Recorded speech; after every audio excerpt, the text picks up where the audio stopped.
ini soal persaliban ya kan.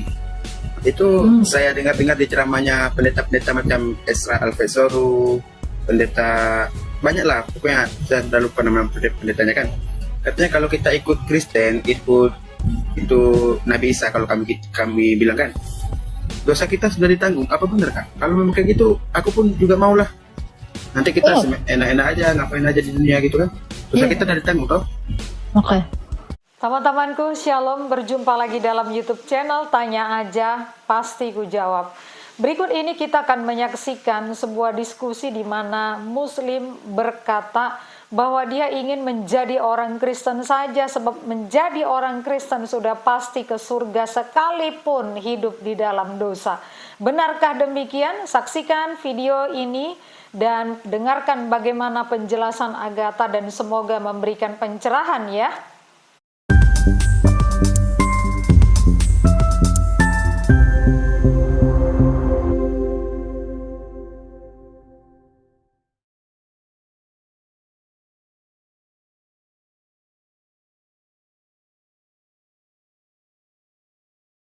Gini Kak, ini soal persaliban ya kan. Itu saya dengar-dengar di ceramahnya pendeta-pendeta macam Esra Alfesoru, pendeta banyak lah, pokoknya saya sudah lupa nama pendetanya kan. Katanya kalau kita ikut Kristen, ikut itu Nabi Isa, kalau kami bilang kan, dosa kita sudah ditanggung. Apa benar kan? Kalau memang kayak gitu, aku pun juga maulah. Nanti kita enak-enak aja, ngapain aja di dunia gitu kan. Dosa kita sudah ditanggung toh. Oke. Bang, dosa itu adalah hutang. Itu coba Kak penjelasannya. Dosa itu adalah hutang ya Bang ya. Kalau ada seorang kaya sudah menanggung hutangmu, kira-kira kau bikin hutang lagi nggak? Kan Anda mau enak-enak kan? Kita ini ditanggung dosanya, artinya apa? Seluruh penebusan itu dia lakukan untuk siapa saja yang percaya. Makanya Yesus itu di kayu salib itu memakukan surat hutang kita, dosa kita di situ. Ya, karena dosa adalah hutang. Sekarang saya tanya Anda, logikanya ya, kalau Anda punya hutang, terus ada bangsawan yang menangguhkan seluruh hutangmu, menanggung hutangmu, membayarkan hutangmu, itu apa yang akan kau lakukan? Enak-enak bikin hutang lagi nggak? Nah, itu ya. Kita ini juga manusia, pakai otak dan pakai hati nurani. Tadi Abang bilang, enaklah kalau gitu saya mau masuk Kristen karena Yesus sudah menanggung. Kalau kamu bertobat hari ini, dosamu yang lalu itu tidak diungkit-ungkit. Dan jangan berbuat lagi. Itu perintah Tuhan Yesus. Jadi kalau kamu mau memang menerima Kristus Yesus, kamu itu juga akan dibangkitkan dan diberikan hidup yang kekal. Nah itu tadi, dia sudah menanggung dosa dunia gitu. Masalahnya kamu kan nggak mau, kamu pengennya nanggung sendiri, mikul sendiri, dan kamu bertanggung jawab sendiri atas dosamu. Yang sementara dengan perbuatan baikmu pun kamu tidak akan bisa menanggungnya sebenarnya. Gitu. Jadi dosamu itu adalah hutangmu. Tidak Kakak. Kalau di kami siapa saja yang percaya Islam, mengikut Nabi Muhammad, otomatis kami masuk surga walaupun nanti sebentar di dalam neraka gitu. Oke, saya tanya, satu orang Islam yang sudah keluar dari neraka. Aku minim ilmu agama. Jangan minim agama, nggak ada satupun orang Islam yang keluar dari neraka, bangkit dan keluar dan naik ke sorga. Jadi itu semua adalah janji-janji yang tidak pernah terbukti. Tetapi saya bisa pastikan Lazarus itu sudah bangkit dari antara orang mati. Yesus itu sendiri juga sudah bangkit dari antara orang mati. Jadi sudah terangkat dari sorga. Saya lebih percaya the real keselamatan yang dinyatakan oleh Yesus. Nah kalau keselamatan kalian itu kan janji yang tidak pernah ditepati. Sudah 1400 tahun ya. Dari abad 7 sampai sekarang, satu orang Islam satupun tidak ada yang keluar dari neraka. Apa Anda mau percaya yang seperti demikian, yang tak terbukti? Kalau nunggu nanti, karena gini Bang. Suratnya cuman saya tahu. Punya pribadi yang gak pinter aja. Ya, Maryam 71 juga dikatakan tidak ada seorang pun yang tidak mendatangi neraka. Hal itu adalah ketetapan dari Allahmu. Dan insya Allah, kalau ada orang yang bertakwa akan dikeluarkan. Masalahnya, janji itu kan masih insya Allah kalau dia berkenan, berkehendak. Terbukti sampai detik ini, belum ada satupun. Jadi Anda mau percaya janji yang belum bisa dibuktikan atau yang sudah dilakukan Yesus. Makanya Yesus itu kenapa dia mengambil kodrat manusia menjadi hamba? Dia mau membuktikan, aku ini udah keluar dari neraka. Aku ini udah bukan neraka. Aku ini udah keluar dari dunia orang mati dan aku naik ke surga. Maka siapa yang ikut aku, siapa yang percaya aku, kata Yesus, dia akan menjadi sama seperti Kristus, dibangkitkan dan naik ke surga. Ini lebih relate dan ini disaksikan. beberapa ratus pasang mata. Terutama ini si penulis ini, murid-murid Oke, Yesus yang lagi, banyak ini. lagi satu Kak, kan kalau di ya, Silakan. oke Kak, lagi satu gini. Kalau di kami kan mengimani 25 nabi kan. Nah, rukun iman. Rukun iman dalam 6 perkara. Yang pertama percaya kepada Allah, 2 percaya kepada Rasul, 3 percaya kepada Nabi. Nah, ya kan? Itu di percaya kepada Nabi di 20, urutan 24 Nabi Isa yang orang kakak Tuhan ini. Otomatis kami masuk surga juga dong.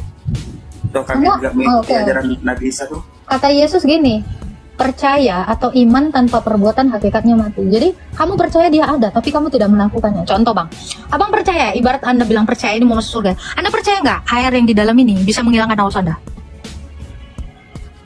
Kita pakai logika. Anda percaya nggak? Ini air, isinya air. Ya, di dalam ini. Kalau abang minum, kalau abang minum, dengar. Kalau abang percaya nggak ini ada air? Air bisa menghilangkan haus. Percaya nggak? Ya enggak lah. Percaya nggak air bisa ngilangin haus? Percaya dong. Kalau haus minum air nggak? Bang Surya? Kalau haus minum air nggak? Minum. Iya. Percaya nggak air bisa menghilangkan haus? Percaya ya? Percaya nggak? Minum. Iya. Ini sinyalnya ya, tauhid ya. Percaya. Oke. Kalau anda minum bisa hilang nggak hausnya? Kalau anda minum bisa hilang nggak hausnya Pak? Hilang. Iya. Kalau nggak anda minum hilang nggak hausnya? Hilang Kak. Hilang. Kalau nggak anda minum, tidak Ya, diminum, enggak, hilang nggak hausnya? Ya itu, kalau kau percaya doang tapi tidak melakukan Tidak hilang. perintah Yesus, kau nggak akan bisa masuk surga. Kau harus minum. Kau harus masuk ke dalam ajarannya Yesus, baru kau masuk surga. Kalau percaya doang, nggak akan ada, nggak ada gunanya kalau tidak melakukannya. Ini yang disebut iman tanpa perbuatan, hakikatnya adalah mati. Kau percaya nggak kalau makan hilang lapar kau? Percaya, masalahnya kok nggak makan. Kau cuma bilang percaya. Jadi percaya Yesus aja, tidak dibaptis, nggak akan selamat. Karena percaya doang itu seperti iman tanpa perbuatan. Hakikatnya mati, hakikatnya aus, hakikatnya lapar. Ya, tuh. Jadi kalau kau bilang kami kan beriman kepada Isa, jadi kami tetap aja masuk surga. Nggak akan, kata Yesus. Nggak mungkin kamu beriman kepada air yang bisa ngilangin haus tapi kau nggak minum. Ini paling logis kah? Ya nggak? Tapi kami ada ikut juga loh ajaran Nabi Isa itu loh. Apa ajaran Yesus? Sunat. Macam di Injil kan turun sunat, kami sunat orang Islam. Orang kakak Yesus, yang enggak sunat. Dengar ya. Yesus itu disunat Ya. umur 8 hari. Kau disunat 8 hari nggak? Aku umur 10 tahun. Dan gini bang, di dalam Quranmu bahkan nggak ada perintah sunat. Dan tahukah abang, sunat itu adalah baptisan.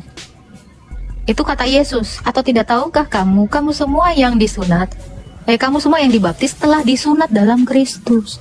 Jadi sunat itu adalah baptisan, tanda kamu milik Allah. Masalahnya kau dibaptis nggak? Mengucap kami waktu sunat, asyhadu an la ilaha illallah wa asyhadu anna Muhammadar Rasulullah. Bang, itu juga Tuhannya satu bang, Buddha itu. Kalau ketimbang percaya satu Tuhan aja, iblis pun gemetar bang dengar itu. Tetapi kalau tidak melakukan bang, itu omong kosong.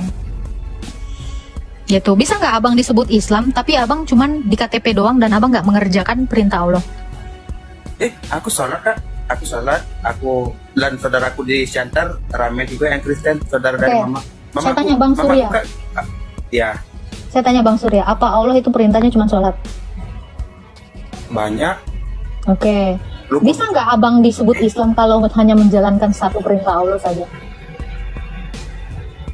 Kita harus masuk puasa, sepenuhnya sholat. kan ya, di dalam Quran sendiri dikatakan ya. Nih ya, ini sering loh saya populerkan juga ya. Kamu itu harus masuk secara menyeluruh. Al-Baqarah 208, kalau Anda masuk Islam, Anda harus masuk secara menyeluruh. Dan Anda itu harus, ya, apa? Dikatakan, harus melakukan segala perkara itu dengan hukumnya Allah. Jadi kalau Anda tidak memutuskan segala sesuatu dengan hukumnya Allah, ya Anda disebutnya apa? Kafir. Nih, Al-Maidah 44, coba baca. Barang siapa tidak memutuskan perkara dengan hukum Allah, Anda disebut kafir. Ya. Sekalipun KTP Anda Islam, sekalipun Anda sholat. Ya. Gini Kak, mamaku ini cerita dikit Kak ya, sorry Kak ya. Jadi gini, aku kan dulunya mamaku orang Medan, bapakku orang Aceh ya kan. Nah, mamaku darah Batak, dia orang asli Shantar. Nikahlah dia sama bapakku, mamaku ini kan masuk Islam lah dia. Habis itu aku lahir, umurku kelas 2 SD masa itu 7 tahun 8 tahun nama satu kan pisah. Nah, pisah, aku dibawa bapakku, bawa pulang ke Aceh. Mamaku pulang ke Shantar, dia ada kakakku, Kartini namanya kan. Nah, habis itu sakitlah mamaku itu, dia umurku di kelas 2 MTSN SMP. Tahu-tahu Kak, pulang aku ke Shantar, dimakamkan dalam keadaan salib. Sedangkan dulu waktu sama bapakku masuk Islam. Oke, waktu ibumu sakit itu diurusin bapakmu nggak? Itu udah pisah. Ya iyalah, kan dia secara Kristen, berarti dia diselamatkan di situ. Karena yang ngurus kan bukan bapakmu. Iya, tapi yang anehnya Kak, yang bukan aneh sih, yang di luar nurul lah kita bilang. Aku ziarah, 2 kali aku ziarah. 2018 kali, 2021 kedua kalinya. Nah, aku ziarah, aku bacain surah Yasin. Apakah itu sampai Pak itu doa-doanya? Enggak sampai. Yasin itu kan untuk orang Islam kan? Tuh. Tapi mamaku pernah masuk Islam juga waktu. Tapi dia dikuburnya secara Kristen kan? Gimana? Tapi dia dikuburnya secara Kristen kan?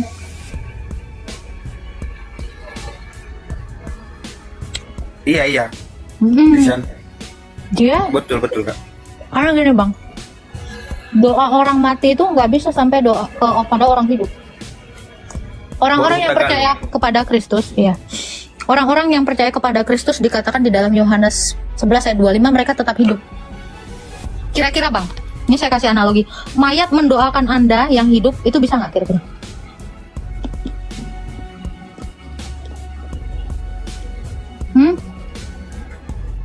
Coba bang, kira-kira mayat otomatis tak bisa toh? Nah itu, orang-orang yang di luar Kristus semuanya dikatakan orang-orang mati. Sementara ibunya abang, dia adalah yang percaya kepada Kristus. Dan orang yang percaya kepada Kristus dikatakan apa? Tetap hidup, walaupun sudah mati gitu. Jadi abang mau yasinan pun ya ibarat itu, abang orang mati mendoakan orang yang hidup di dalam Yesus. Nggak guna, nggak bisa orang mati mendoakan orang hidup. Itu bang. Ada ini bang, Yohanes 11 ayat 25 itu patokan kami. Gimana lah, kayak aku ikuti terus lah pengajian kakak tiap malam. Nggak apa-apa bang. Supaya kalau memang ya. Silakan bang, silakan.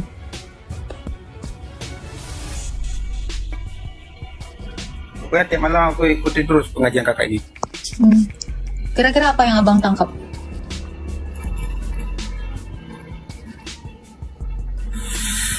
Jadi sebenarnya abang bersyukur ibunya Abang Surya itu sudah di sorga. Karena di dalam Yesus itu tidak ada kematian. Iya Kak. Dan ibunya Bang Surya sekarang ini Sinyal aku jelek kali Kak, hujan di sini. Ya.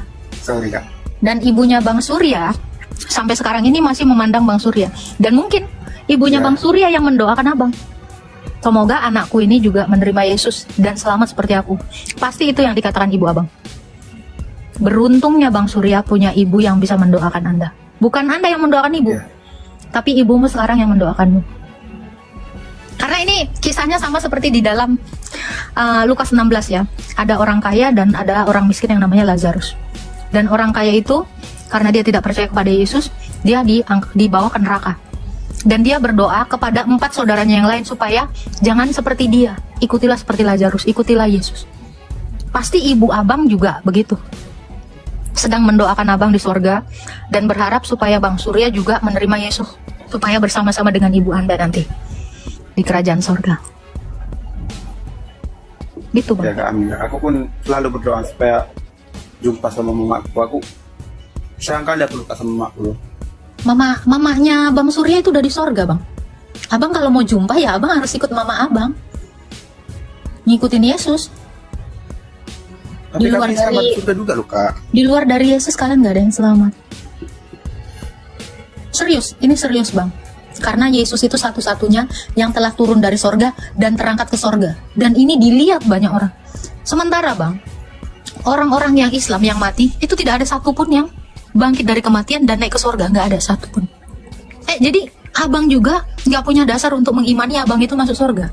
Karena belum ada Bang buktinya. Jadi tolonglah pakai logika dan hati nurani abang. Gitu Bang. Oh berarti gini Kak, ada pertanyaan lagi. Nah ini Bang, coba baca Bang.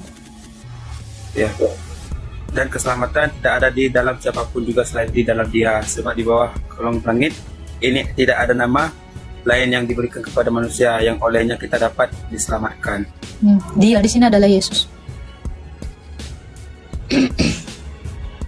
Itu Bang.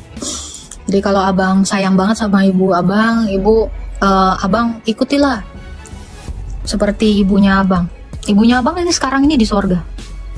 Karena Yesus itu yang menyelamatkan. Yesus itu kan sudah bangkit dari antara orang mati untuk membuktikan kepada orang-orang bahwa Dia itu bisa mengalahkan kematian, menginjak-injak maut. Itu Bang. Nah, mumpung abang masih sekarang Tapi ini masih itu- bisa berpikir, masih bisa berakal, nah itulah. Tadi ya saya bilang tadi, mau abang bilang ini memang ngelesnya ya. Dulu juga gue ngelesnya waktu muslim gitu Bang. Seandainya gue juga nggak masuk ini, kalau gue beriman kepada Isa, gue masuk surga. Nah itu otak licik gue ya dulu. Tapi ini tadi, analogi ini tadi. Kalau kamu mau selamat, kamu mau masuk surga, ya.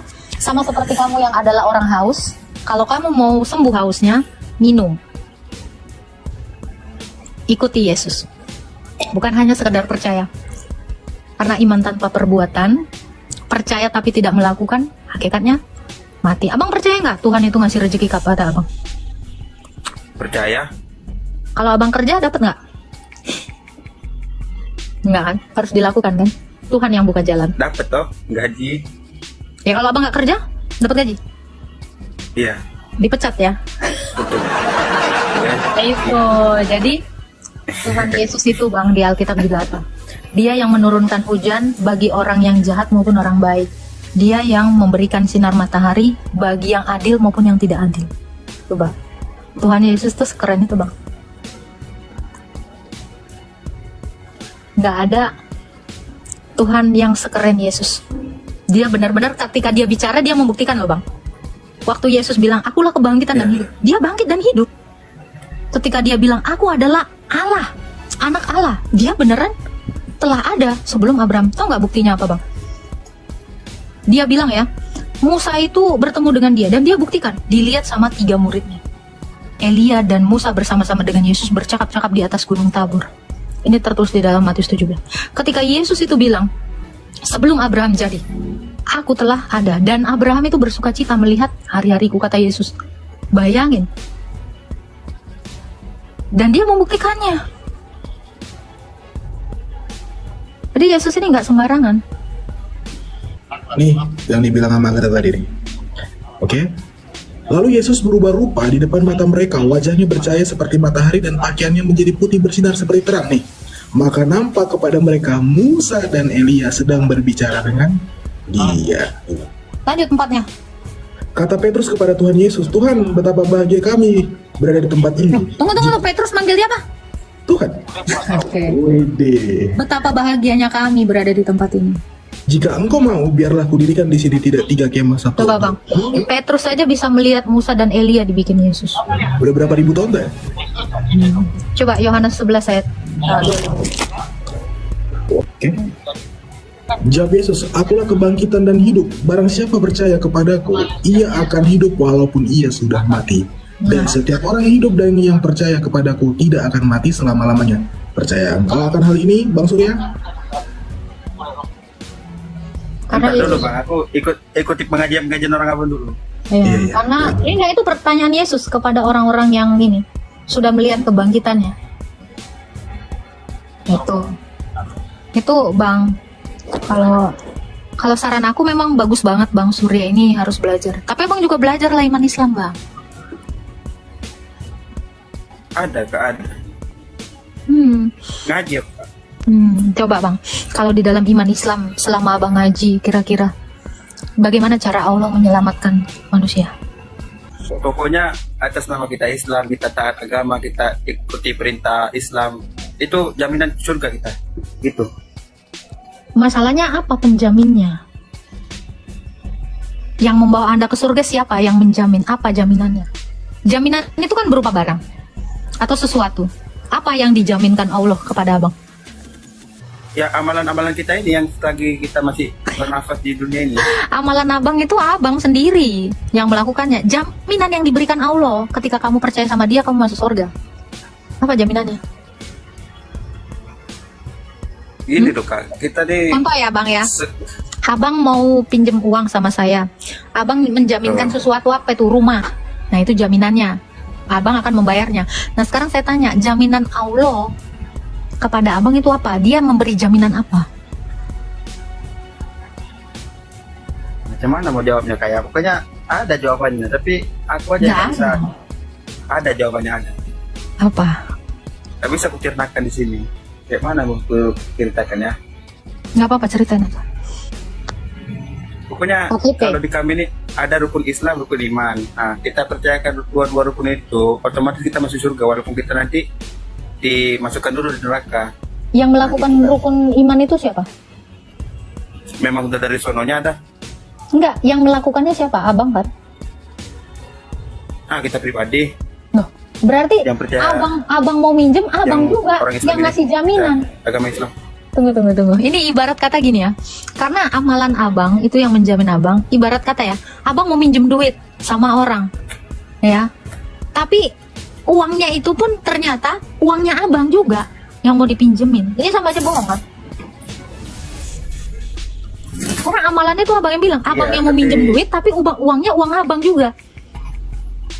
Gimana ini? Makanya saya bilang dalam iman Islam itu apa? Jaminannya nggak ada. Apa yang dijaminkan Allah?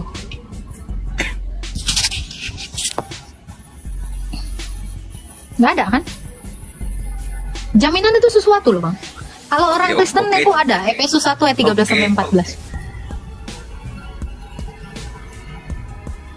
Siapa? Misalnya siapa nih? Ya, kasih fatwa. Efesus 13 ayat Efesus 1 ayat 13 sampai 14. Bacain aja, gue takut error lagi. Oh, enggak, ini udah gue gedein. Aman ya? Ada. Ayat 11 ya? 13. Dari 13? Oke.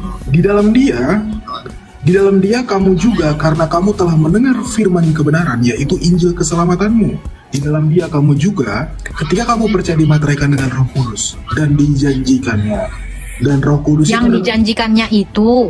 Yang dijanjikannya itu. Dan Roh Kudus itu adalah jaminan bagian kita sampai kita memperoleh seluruhnya, yaitu penebusan yang menjadikan kita milik Allah untuk memuji kemuliaannya. Wah, itu Bang.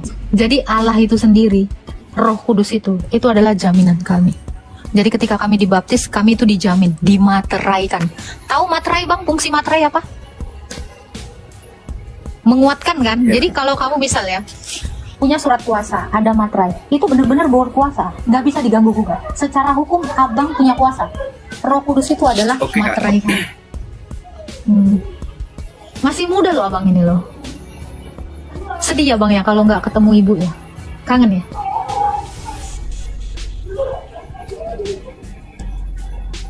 Aku juga kangen sama ibuku Bang. Kita sama-sama nggak punya ibu Bang. Iyalah. Tapi percaya. Iya. Percaya kalau di dalam Yesus itu Abang bisa ketemu sama ibu Abang.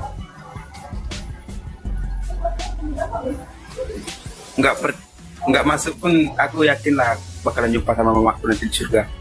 Tapi kalau abang tidak di dalam Kristus, abang nggak bisa ketemu ibu abang. Tapi kami imannya juga nggak bisa loh kak. Abang nggak kenal Bang, Nabi juga. Isa masalahnya kak tadi itu bang. Yang saya bilang tadi, kalau abang percaya, tapi abang nggak minum, abang nggak bisa ketemu. Kalau abang nggak benar-benar dibaptis, dimateraikan dengan Roh Kudus sebagai jaminan, abang itu nggak akan bisa bertemu dengan Yesus.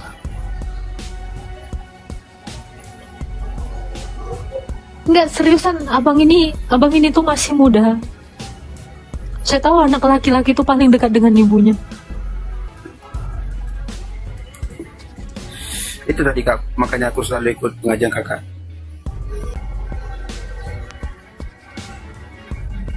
Kenapa abang kangen sama ibu abang? Tahu nggak kenapa? Ya sejak kecil loh kak, sebelum meninggal mama dan bapakku duluan pisah gitu. Mamaku ambil kakak, aku diambil bapak gitu. Ya, keluarga tuh kalau terpisah sedih bang. Itulah. Tahu nggak kenapa bang? Abang sedih kalau terpisah kayak gitu.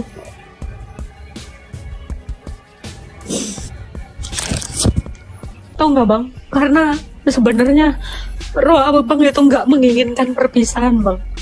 Karena sejatinya manusia itu memang tidak diciptakan untuk berpisah jauh dari keluarganya. Karena itu bang, makanya kenapa rohmu itu pun mengingat itu bang. Saya dulu juga gitu bang, nanya gitu, kok ibu bapakku udah mati waktu aku kecil, dan kenapa sekarang aku jadi yatim piatu. Aku juga sedih untuk itu. Setiap orang itu, apalagi setiap anak itu nggak pengen jauh dari orang tuanya, karena sebenarnya kita ini semua satu tubuh. Dengan orang tua kita, kita berasal dari ibu kita. Makanya kita itu ada punya naluri. Apa yang dirasakan ibu, itu dirasakan anak. Apa yang dirasakan anak, itu yang dirasakan ibu. Karena kita selama 9 bulan ada di kandungan ibu kita. Tidak mungkin roh kita, darah kita, daging kita nggak mengenal itu, kebersamaan itu. Karena sebelumnya kan abang bersama-sama dengan ibu abang. Di dalam satu tubuh. Ibu abang minum, abang minum. Ibu abang makan, abang makan. Makanya kenapa anak itu nggak bisa pisah dari orang tuanya. Karena itu bang. Tapi masa-masa sulit kayak gini nih bisa kita lewati di dalam Yesus. Kenapa? Karena Yesus itu menjanjikan kita itu nanti akan bersama-sama bang. Kalau kita di dalam Yesus. Gini atau enggak gini kak, aku ikuti terus pengajian kakak. Habis itu nanti kalau memang aku udah yakin, aku minta lagi naik. Boleh kak? Boleh bang, boleh. Belajar. Aku juga belajar dan lama bang. Abang juga belajar Islam bang, biar abang bisa beda. Iya kak, ada belajar. Ini aja naik live kakak selepas sembahyang isya tadi. Ya, nggak apa-apa bang. Dan abang juga boleh tetap berdoa, boleh tetap sholat gitu. Tanya di dalam hati abang, siapa Tuhan yang benar itu? Tanya, bisakah aku bertemu dengan ibuku lagi Tuhan? Tapi itu tadi bang, yang saya bisa kasih tahu abang secara akal, bahwa Yesus aja mampu bang membangkitkan yang mati. Apalagi cuman membangkitkan abang dan ibu abang dan mempersatukannya kembali. Nggak ada yang mustahil bagi Tuhan Yesus, karena Tuhan Yesus itu sudah pernah menyatukan Lazarus dengan orang tuanya, yang orang tuanya itu menangis bersedih selama 4 hari anaknya ini mati. Dan seperti itu nanti bang, setiap orang yang percaya kepada Yesus itu, anak dengan orang tua itu disatukan kembali bang di dalam Kristus. Jadi itu sudah dibuktikan, tapi tidak dalam iman lain. Saya belum pernah melihat itu dalam iman lain bang. Belum pernah. Itu nanti abang pikir-pikir, abang renungkan, dia bang sambil sholat tahajud bang, sholat istiqoroh. Boleh. Iya. Siap. Semangat ya bang Surya ya. Semangat kak, semangat terus. Terima kasih banyak kak ya. Iya, sama-sama bang. Tuhan berkati bang. Amin amin. Assalamualaikum warahmatullahi wabarakatuh. Waalaikumsalam bang. Sehat-sehat ya bang ya. Amin amin. Amin. Ya, puji Tuhan kita sudah bersama-sama mengikuti dan mendengarkan akan penjelasan Agatha terkait permintaan ataupun keinginan Muslim yang ingin menjadi orang Kristen oleh karena menjadi Kristen akan mendapat keselamatan. Ya, menjadi seorang Kristen sudah pasti diselamatkan karena Kristen artinya adalah pengikut Kristus. Artinya kalau kita menjadi seorang Kristen, kita adalah seorang yang akan menaati akan perintah-perintah Tuhan. Jadi bukan hanya sekedar kita mengaku Kristen tetapi tidak hidup secara Kristiani. Jadi teman-temanku, jika kita menjadi seorang Kristen, lakukan dan taatilah perintah-perintah Tuhan karena itu adalah bukti akan kekristenan kita agar kita sebagai orang Kristen bisa mempermuliakan Tuhan dan menjadi berkat bagi sesama. Tuhan Yesus memberkati.